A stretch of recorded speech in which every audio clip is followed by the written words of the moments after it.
Good evening. मैं आलोक BCC के YouTube channel पे आप सभी को स्वागत करता हूं। और आज हम लोग देखेंगे 7 अक्टूबर के करेंट अफेयर्स। लेकिन आज शुभ नवरात्रि के अवसर पे आप सभी को मैं ढेर सारी शुभकामनाएं देता हूं। और माँ दुर्गा का कृपया आप सभी पे बने रहें कि आप सभी अपने मंजिल को प्राप्त करें, आप सफल हों, आपका जो भी उद्देश्य है वो पूरा हो। माँ दुर्गा वो सबके उद्देश्य को पूरा करे, सबको सफल बनाए। और मेरा यही कामना है कि आप सभी सफल हो। इस चैनल के माध्यम से आप सभी को बेहतर जानकारियाँ मिले और आप सभी अपनी जो भी मंजिल है उसको प्राप्त करें। आपको माँ दुर्गा आप सभी को सफल बनाए। इस उद्देश्य के साथ मैं इस चैनल के माध्यम से आपको बताना चाहता हूँ कि आपको इस चैनल के द्वारा 1 अगस्त से ही डेली करेंट अफेयर सीरीज चल रहा है।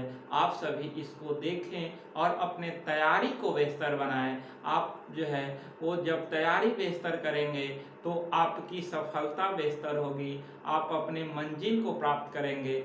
इसलिए आप सभी अब इस चैनल को फॉलो करें और इसके साथ साथ क्लास को शेयर भी करें। जो भी लोग इस चैनल के बारे में नहीं जान रहे हैं उन तक ये चैनल को पहुंचाएं ताकि सबको मदद मिले इस चैनल के माध्यम से। तो मैं इस नवरात्रि के शुभ अवसर पे आप सभी से यही कहूँगा कि आप सभी अपने तैयारी को बेहतर करें इस चैनल के माध्यम से। चाहे आपको करेंट अफेयर्स हो या फिर स्टैटिक जीके हो, वो सब आप अपना बेहतर करें ताकि परीक्षा में जो भी प्रश्न पूछा जाए उससे आपका प्रश्न ना छूटे। इस उद्देश्य से आप इसको फॉलो करें और अपना तैयारी बेहतर करें। और आपको जो है वो डेली करेंट अफेयर सीरीज में आपको बेसिक जानकारियाँ दिया जाता है। आप बेसिक चीज़ को जानते हैं, आप बेसिक नॉलेज को समझते हैं। इसलिए आप सभी इसको फॉलो करें और क्लास को शेयर करें। और इस नवरात्रि के अवसर पर मैं फिर से एक बार कहना चाहूँगा कि माँ दुर्गा आप सभी को सफल बनाएं। आप जो है वो अपनी मंजिल को प्राप्त करें, अपने उद्देश्य को पूरा करें। और इतना ज़रूर कहूँगा कि आप ईमानदारी से मेहनत करें तो भगवान आपकी इच्छा को पूरा भी करेंगे। इसलिए आप सभी ईमानदारी से मेहनत करें, अपने तैयारी को बेहतर करें, आपका परीक्षा भी बेहतर जाएगा। इसके साथ आइए आज के जो भी महत्वपूर्ण प्रश्न है वो सब हम देखते हैं जो हमारे परीक्षा के लिए महत्वपूर्ण हो। तो 1 नंबर प्रश्न है कि हेली नेशनल पार्क, आप लोग नाम सुने होंगे, हेली नेशनल पार्क, उसी का नाम जो है वो जिम के कॉर्बेट नेशनल पार्क बाद में पड़ा था। ध्यान रखिएगा, हेली नेशनल पार्क का ही नाम बाद में जिम कॉर्बेट नेशनल पार्क था।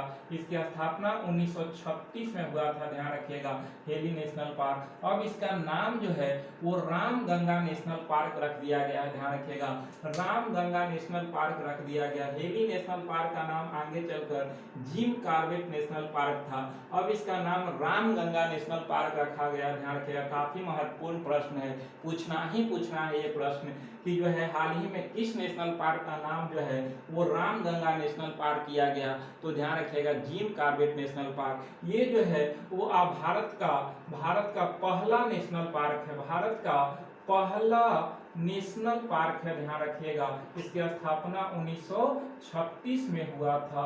अगर देखा जाए तो भारत का पहला टाइगर रिजर्व भी यही है। भारत का पहला टाइगर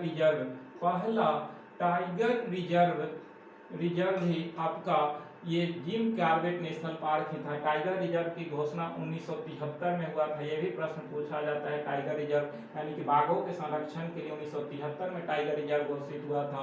और उसी के तहत आपका पहला टाइगर रिजर्व कौन था? तो जिम कॉर्बेट नेशनल पार्क था। ध्यान रखिएगा, बाघों के संरक्षण के लिए। आपसे यहाँ से एक प्रश्न मैं देता हूँ कि Jim Corbett national park Bharat के किस राज्य में स्थित है? इसका उत्तर आपको कमेंट बॉक्स में देना है, आप जरूर इसका उत्तर दें। तो इस तरह से जो है वो ध्यान रखिएगा कि हेली नेशनल पार्क का नाम बाद में जिम कॉर्बेट नेशनल पार्क पड़ा, अब इसका नया नाम रामगंगा नेशनल पार्क हो चुका है।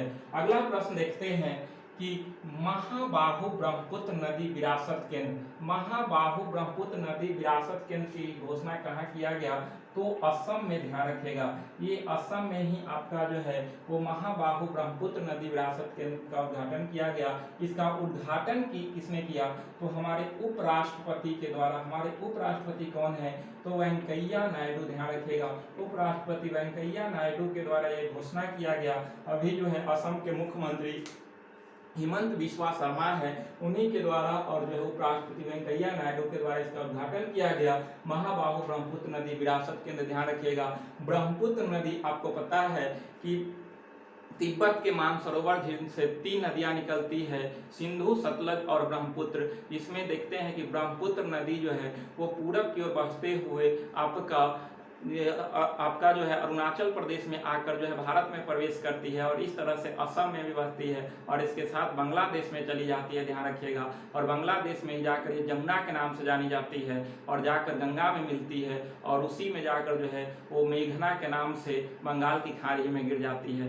तो इस तरह से आपका जो है ब्रह्मपुत्र नदी कहाँ से निकलती है? तो मानसरोवर झील तिब्बत से निकलती है, आप ध्यान रखेंगे। अगला प्रश्न है कि स्वच्छ कार्यक्रम शुरू किया। स्वच्छ कार्यक्रम किसने शुरू किया?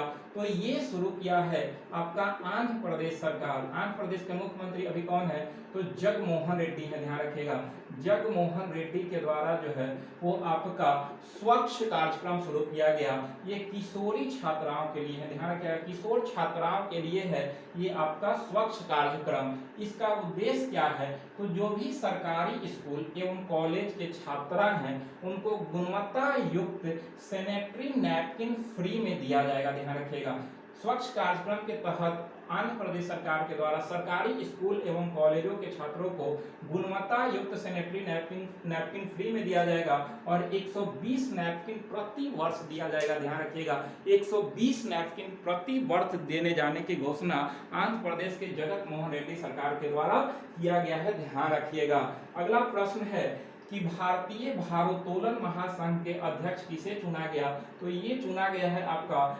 सहदेव यादव को। सहदेव यादव को भारतीय भारोत्तोलन महासंघ के अध्यक्ष चुना गया है, सहदेव यादव को। आपको भारोत्तोलन इंग्लिश में कहें तो इंडियन वेट लिफ्टिंग फेडरेशन के अध्यक्ष सहदेव यादव को। ध्यान रखिएगा, आप देखे थे कि टोक्यो ओलंपिक में पहला मेडल जो है वो मीराबाई चानू के द्वारा वेट लिफ्टिंग में ही जीता गया था। तो इसके अध्यक्ष किसे बनाया गया? तो सहदेव यादव को बनाया गया है। ध्यान रखिएगा। अगला प्रश्न है कि ई कार्ड नव ई कैश लॉन्च किया है किसने? तो ये लॉन्च किया है एसबीआई। ध्यान रखिएगा, स्टेट बैंक ऑफ इंडिया। अभी इसके अध्यक्ष कौन है? तो दिनेश खारा है। ध्यान रखिएगा, एसबीआई के अध्यक्ष कौन है? तो दिनेश खारा है। एसबीआई आपको पता है कि एसबीआई बैंक की स्थापना 1955 ईस्वी में हुआ था। पहली बार देखा गया था तो Bank of Bengal, Bank of Madras और Bank of Bengal, Bank of Madras और बैंक ऑफ बम्बई के मिलाकर 1921 ईस्वी में इंपीरियल बैंक ऑफ इंडिया की स्थापना हुई थी और यही इंपीरियल बैंक ऑफ इंडिया 1955 में स्टेट बैंक ऑफ इंडिया बनी थी। इसकी अध्यक्ष आपका दिनेश खारा है। इसका मुख्यालय मुंबई में है। ध्यान रखिएगा। तो इसी के द्वारा नव ई कैश लॉन्च किया गया है जो कि नेवी के सम्मान में है। आईएनएस विक्रमादित्य का फोटो, यानी कि जो ये कार्ड लॉन्च किया है उस कार्ड पे आईएनएस विक्रमादित्य का फोटो लगा हुआ है। ध्यान रखिएगा, प्रश्न पूछ सकता है। तो इससे जो है वो आपका जो भी नेवी में है उसको कैश रखने की जरूरत नहीं होगा। ऑनलाइन ऑफलाइन जो है वो अपना पैसा जो है वो काम यूज कर सकते हैं। इस तरह उनसे कैश से जो है वो छूट मिल जाएगा, कैश रखने की जरूरत नहीं पड़ेगी। इस तरह से जो है वो नेवी के द्वारा जो है एसबीआई के द्वारा नव ई कैश लॉन्च किया गया जो कि नेवी के सम्मान में है। ध्यान रखिएगा, और इस पर आईएनएस विक्रमादित्य का फोटो लगा हुआ है। अगला प्रश्न है कि गंगा नदी डॉल्फिन दिवस कब मनाया जाता है? तो गंगा नदी डॉल्फिन दिवस जो है वो आपका मनाया जाता है 5 अक्टूबर को। 5 अक्टूबर को गंगा नदी डॉल्फिन दिवस मनाया जाता है। आपको पता है कि जो है वो बिहार में पटना जो है वो गंगा नदी डॉल्फिन का संरक्षण केंद्र स्थापित किया गया है। अभी बिहार में देखा जाए तो 1464 के आसपास जो है वो डॉल्फिन है। डॉल्फिन आपका स्वच्छ जल में ही रहता है। डॉल्फिन भारत का जो है वो राष्ट्रीय जलीय जीव है जिसे हिंदी में सोस भी बोला जाता है। ध्यान रखिएगा, प्रश्न पूछता है तो इसे रिजर्व जो है पटना में घोषित किया गया जो है वो ये खासकर जो है स्वच्छ जल में ही आपका स्वच्छ गंगा जल में ही आपको जो है वो डॉल्फिन देखने के लिए मिलेगा। आपको पटना के आसपास अभी ये देखने के लिए मिलेगा। अगला है कि विश्व कपास दिवस कब मनाया जाता है, तो 7 अक्टूबर को विश्व कपास दिवस मनाया जाता है, ध्यान रखिएगा। और इसकी घोषणा पहली बार 2019 में हुआ था, 2019 से कपास दिवस मनाना शुरू हुआ और 7 अक्टूबर को विश्व कपास दिवस मनाया जाता है। इससे जो है वो लोगों को काफ़ी रोजगार मिलता है, कपास के उत्पादन से बहुत लोग इस क्षेत्र में रोजगार करते हैं, इसलिए कपास दिवस को जो है वो आपका वो मनाया जाता है ताकि लोगों को जो है वो इसके प्रति जागरूक किया जाए। अगला प्रश्न है कि विश्व पर्यावरण दिवस, विश्व पर्यावरण दिवस कब मनाया जाता है, तो ध्यान रखिएगा कि ये आपका अक्टूबर के प्रथम सोमवार को जो है वो आपका विश्व पर्यावरण दिवस मनाया जाता है। और इस बार प्रथम सोमवार 4 अक्टूबर को पड़ा है, ध्यान रखिएगा 4 अक्टूबर को विश्व पर्यावरण दिवस मनाया गया। ऐसे मनाया जाता है अक्टूबर के प्रथम सोमवार को, ध्यान रखेंगे। और इसका इस बार का थीम 2021 का है कि accelerating urban action for a carbon free world, accelerating urban action for a carbon free world इसका थीम है, आप ध्यान रखेंगे। अगला प्रश्न काफी महत्वपूर्ण प्रश्न है, काफी चर्चा में है कि कॉमनवेल्थ गेम्स, राष्ट्रमंडल खेल, आप जो है नाम सुने होंगे कॉमनवेल्थ गेम, इससे प्रश्न बार बार पूछा भी जाता है। तो कॉमनवेल्थ गेम्स राष्ट्रमंडल खेल जो है वो 2022 में हॉकी इंडिया भाग नहीं लेगा, यानी कि 2022 में आपका ये कॉमनवेल्थ गेम्स होने वाला है। ऐसे कॉमनवेल्थ गेम्स जो होता है वो आपका 2 ओलंपिक के बीच के वर्ष में होता है। जैसे 2020 आप देखिए कि टोक्यो ओलंपिक भले 21 में हुआ लेकिन 2020 का ओलंपिक था, तो 2020 और 2024, तो 2020 और 24 के बीच 2022, यानी कि 2 ओलंपिक के बीच वाला वर्ष जो होता है उसी में कॉमनवेल्थ गेम का आयोजन किया जाता है। तो 2022 में आपका कॉमनवेल्थ गेम्स का आयोजन होने वाला है और उस गेम में जो है वो हॉकी इंडिया भाग नहीं लेगा। हॉकी इंडिया घोषणा कर चुका है कि हम उसमें भाग नहीं लेंगे, तो इसलिए काफी चर्चा में आया है। हॉकी इंडिया के अध्यक्ष जो है भारत में, तो ध्यान रखिएगा आपका ज्ञानेंद्रो निगोबाम है। ज्ञानेंद्रो निगोबाम जो है वो भारतीय अध्यक्ष हैं हॉकी इंडिया के, और इन्होंने घोषणा कर दिया है कि हॉकी इंडिया कॉमनवेल्थ गेम्स में भाग नहीं लेगा। इसका आयोजन जो होने वाला है ये आपका बर्किंघम में होने वाला है, बर्किंघम इंग्लैंड, ध्यान रखिएगा यूके, बर्किंघम यूके में आपका इसका आयोजन होने वाला है 2022 का कॉमनवेल्थ का, और इसमें हॉकी इंडिया भाग नहीं लेगा। इसके लेकर जो है ऐसा जो है इसका 2 वजह है, एक कोविड को हवाला दिया जा रहा है और दूसरा काफी चर्चा में है कि जूनियर हॉकी विश्व कप में भाग नहीं लेगा। जूनियर हॉकी विश्व कप जो है वो आपका इसका आयोजन भुवनेश्वर में होने वाला है, भुवनेश्वर आपका ओडिशा में, ध्यान रखिएगा ओडिशा में जो है भुवनेश्वर में आपका जूनियर हॉकी विश्व कप का आयोजन हो रहा है और इसमें यूके भाग लेने से इनकार कर दिया है। तो यूके भाग लेने से इनकार कर दिया है जो कि भुवनेश्वर में होने वाला है, इस वजह से भी हॉकी इंडिया जो है इसमें भाग लेने से इनकार कर दिया है, ध्यान रखिएगा। तो यही आपका जो है पहला कोविड और दूसरा की जो है वो जूनियर हॉकी विश्व कप में भाग लेने से यूके मना किया है। इसके लेकर भी जो है वो हॉकी इंडिया आपका राष्ट्रमंडल खेल में भाग लेने से इनकार कर चुका है, तो इसलिए काफी चर्चा में है, इसको आप ध्यान रखेंगे। इससे संबंधित कुछ और प्रश्न है कि राष्ट्रमंडल खेल का आयोजन पहली बार कब हुआ था, तो ध्यान रखिएगा कि 1930 में पहली बार हैमिल्टन में हुआ था। हैमिल्टन कहाँ है, तो कनाडा में है। हैमिल्टन कनाडा में पहली बार 1930 में राष्ट्रमंडल खेल का आयोजन हुआ था। पहले राष्ट्रमंडल खेल को ब्रिटिश एम्पायर खेल बोला जाता था, ध्यान रखिएगा पहले राष्ट्रमंडल खेल को ब्रिटिश एम्पायर खेल बोला जाता था, बाद में इसका नाम राष्ट्रमंडल खेल या कॉमनवेल्थ गेम हुआ था। तो ब्रिटिश एम्पायर खेल था, इसकी पहली बार आयोजन 1930 में हैमिल्टन कनाडा में हुआ था। जबकि भारत ने पहली बार भाग कब लिया था, तो भारत 1934 भारत ने पहली बार 1934 के लंदन कॉमनवेल्थ गेम में भाग लिया था। ध्यान रखिएगा कि भारत पहली बार भाग कब लिया, तो 1934 के लंदन राष्ट्रमंडल खेल में भाग लिया था, जबकि पहली बार हुआ था 1930 में।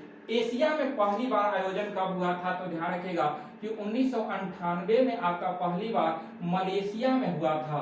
मलेशिया में कुआलालंपुर जो है, मलेशिया के कुआलालंपुर में 1998 में पहली बार एशिया में राष्ट्रमंडल खेलों का आयोजन किया गया था। जबकि देखा जाए कि भारत में पहली बार इसका आयोजन कब हुआ था, तो काफी जो है चर्चा हुआ था 2010 में। भारत में पहली बार हुआ था 2010 में, नई दिल्ली में हुआ था। ध्यान रखिएगा, नई दिल्ली में पहली बार जो है वो भारत में 2010 में आयोजन हुआ था, जिसका उद्घाटन उस समय तत्कालीन राष्ट्रपति श्रीमती प्रतिभा देवी पाटिल के द्वारा किया गया था। तो इस तरह से जो है वो राष्ट्रमंडल से संबंधित कुछ बेसिक प्रश्न था, इसको हमने बताया।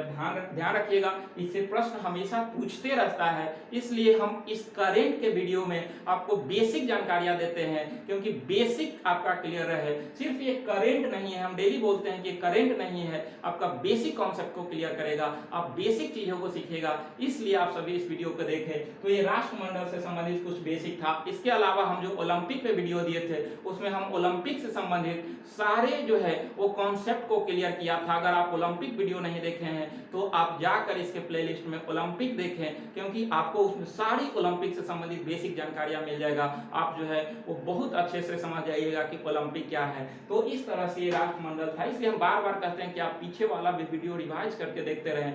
सिर्फ करेंट के व्यू से नहीं, आप बेसिक चीजें को सीखेंगे, आपको जो है वो काफी मददगार आगे साबित होगी। इसलिए आप सभी वीडियो को बार बार देखते रहें। अगला प्रश्न है कि हेली-बॉर्न सर्वे का संबंध किससे है?